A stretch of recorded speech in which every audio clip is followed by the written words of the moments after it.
اجازه بدین که دعوت کنم از مهمانان ویژه‌مون، اول از همه جناب آقای حامد اسماعیل.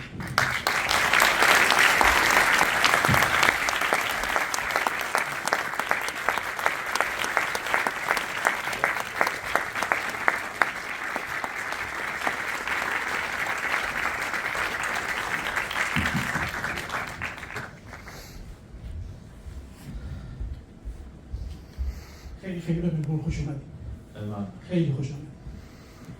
دیدار این عزیزان از نزدیک در ملبورن حقیقتاً حس دوگانه‌ای رو در وجود من بیدار کرد. تو امان خوشحال و غمگینم. شماها برامون عزیزید. اینکه این فرصت همنشینی با شما دست داده من رو خوشنود میکنه. اما همزمان بسیار غمگینم به واسطه فقدان بزرگی که حس میکنم.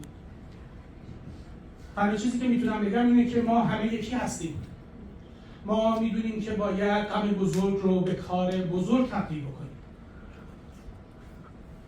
ما نه فراموش میکنیم و نه میبخشیم. من تلفن رو واگذار میکنم به جناب اسماعیل عزیز. ازشون خواهش میکنم که راجع به دادخواهی با ما صحبت بکنن، تعریفشون رو از دادخواهی به ما بگن و از قدم‌هایی که براش برداشتن. ممنونم. خیلی ممنون. سلام عرض می‌کنم خدمت شما. خیلی خوشحالم که در خدمتتون هستم در شهر ملبورن.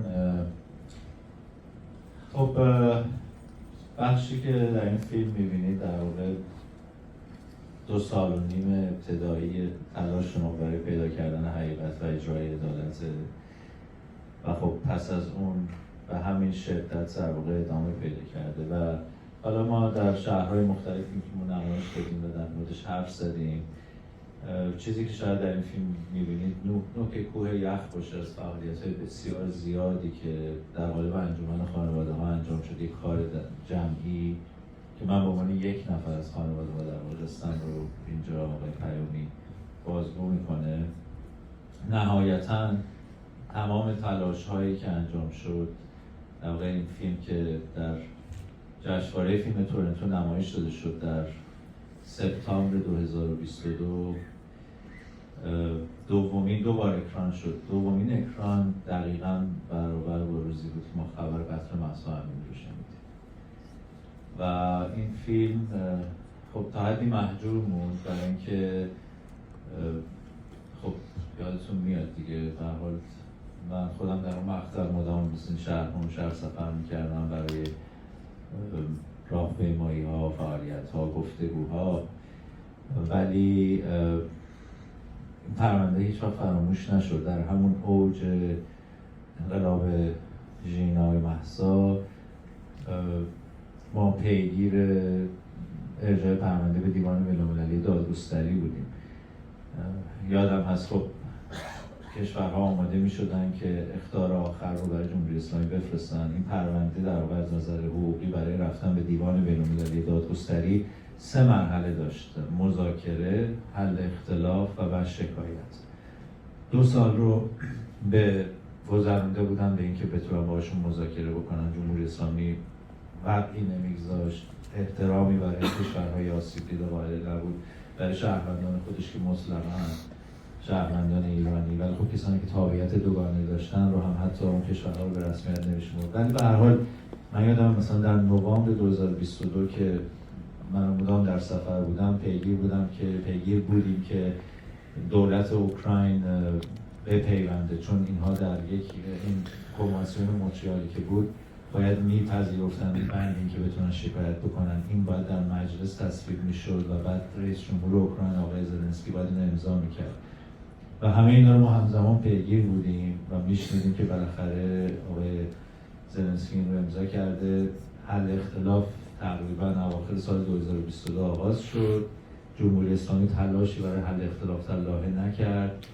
20 روز 30 روز آخر یک پیغام دوباره داد که حالا بیایم بشینیم مذاکره بکنیم. دولت‌ها نپذیرفتن. در 3 جولای 2023 پرونده به دیوان بین‌المللی دادگستری در لاهه تقریباً 1 سال پیش و الان طبق تصمیمی که در دادگاه لاهه گرفته شده 16 اکتبر امسال 4 کشور متضرر اسناد خودشون رو ثبت خواهند کرد. جمهوری اسلامی 1 سال فرصت داره پاسخ بده. البته پیش بینی ها اینه که از تکنیک های تأخیری خودش استفاده خواهد کرد. خوشبینانه نگاه بکنیم خانواده‌های پرواز پیاس 752 در 3 سال و نیم یا 4 سال آینده اون روز رو خواهند دید که دادگاه تشکیل بشه. یعنی این پروسه طولانی است. البته میدونم که خب شنیدن این چند سال آه از نهاد همه و بیشتر از همه خانواده ها برمیاره، ولی مقایسه بکنید مثلا با پرواز MH17 که توسط جدای طلبان وابسته به روسیه در اوکراین سرنگون شد. الان 10 سال گذشته و اونها اینجایی که ما هستیم نیستند. و یا پرواز لاکربی که توسط لیبی سرنگون شد 1988، 15 سال طول کشید تا قذافی مسئولیت رو پذیرفت. ما یکی از سریع‌ترین پروسه ها رو تونستیم طی بکنیم، در این حال که هر روزش برای ما دردناک بوده، ولی خب برای اینکه یک کار دست جمعی رو به نظر من تونستیم به اینجا برسیم.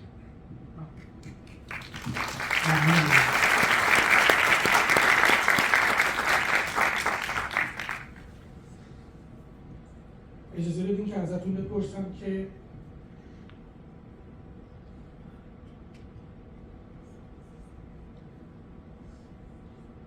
به نظرتون فرمودین که بلند مدت خواهد بود، اما پیگیری کردن این روند چه تاثیر و نتیجه میتونه روی فعالیت‌هایی که در خارج از ایران داره انجام میشه بذاره؟ راجع به این هم صحبت.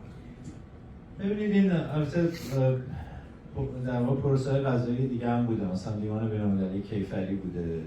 خب این نه تنها در مورد پرواز PS 752، در مورد سایر جنایاتی که جمهوری اسلامی انجام داده به خصوص در 1 سال و نیم گذشته هم میشه بهش عمومیت داد.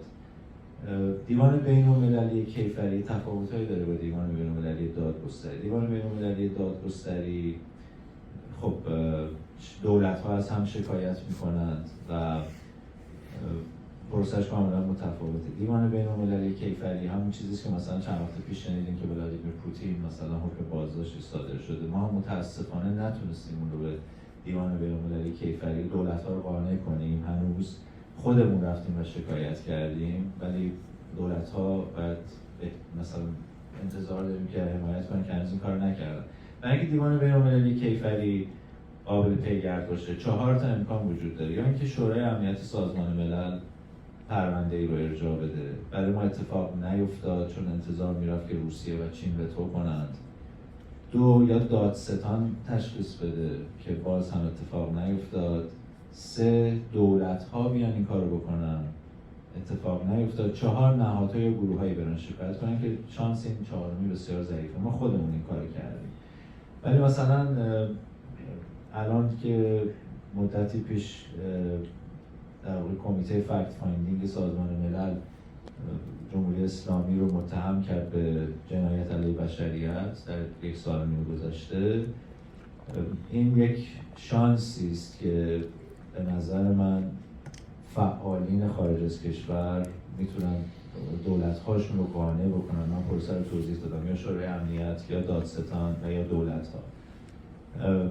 خود کمیته فکت فایندینگ هم در واقع اینو پیشنهاد کرد که دولت‌ها بیان علیه مقامات جمهوری اسلامی، چیزی که ما خیلی دوست داریم انجام بشه. یعنی هدف اصلی حکم بازداشت علی خامنه‌ای، حکم بازداشت مقامات ارشد سپاه، نه فقط برای پرواز PS 752، برای تمام جنایاتی که علیه ایرانیان مرتکب شدن. ما اگه پرونده هم به لاهه میبریم در واقع برای 177 نفره، ولی به یاد هزاران هزار قربانی است. بنابراین این فعالیت‌هایی است که میشه انجام داد برای اینکه پیگیری حقوقی و کیفری جنایات جمهوری اسلامی در خارج از ایران نهایتاً به نفع انقلاب مردم در داخل ایران تمام خواهد شد. اگر باز هم به لیبی اشاره بکنم، یکی از دلایل 6-7 گانه‌ای که برای در واقع کمک کرد به سرنگون کردن معمر قذافی دادخواهی خانواده‌های پرواز لاکربی. سپاسگزارم ازتون.